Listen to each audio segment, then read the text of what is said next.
The main strategy is still the same: buy low and sell high, although not necessarily in that order. The only difference is the time. You have to do it in a short period. The reason for this is that commodity prices continually move. They do not trend upward or downward as in the case of stocks. Higher prices tend to increase the supply and lower the demand of all commodities.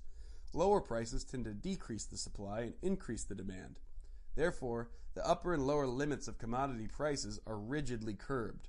So, in the case of commodities, the buy and hold method is not a wise move to make a profit. This also means that it is not usually profitable to buy the commodity itself.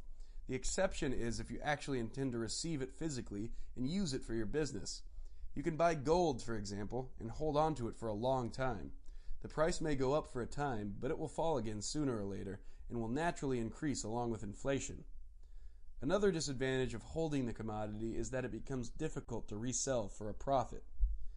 An investment in commodities does not earn you interest or dividends unless you invest in a company that pays dividends. In effect, you're actually betting your money on the profitability of the company and not of the commodity. This is dependent on how the company is effectively managed, its business proficiency, and how it rationalizes expenses. The company may also be exposed to extensive geopolitical pressure and currency risks if it operates abroad. This is a common situation in third world countries where many of the commodity companies operate in. Timing is everything if you want to make substantial profits in trading commodities. The best financial instrument available for trading commodities is a futures contract. It is a standard forward contract traded on several exchanges that already preset the quantity of the commodity, the selling price, and the delivery date. The futures contract's expiration is normally the same as the delivery date. A trader that sells a futures contract assumes a short position and obligates the commodity seller to deliver on time. A trader that buys a futures contract assumes a long position. He obligates the contract buyer to accept delivery according to the terms of the contract. Most speculators close out their position before the futures contract expires. They simply offset their contract with another contract that has the same terms.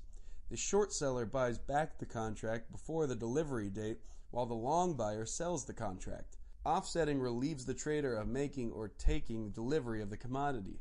Closing the position at a higher price than it was opened generates profits for the trader.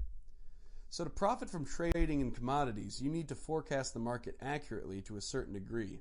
Buying low and selling high should be done before the contract expires.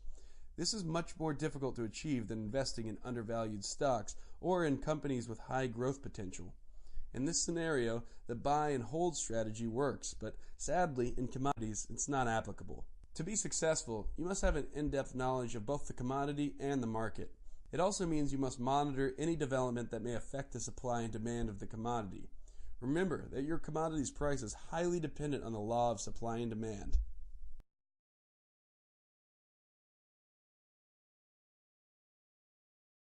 That's it for now. On our website you can find more posts as well as savings calculators and other financial tools.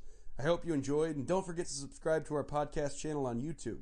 We would love to know your thoughts, so feel free to share them in the comments below.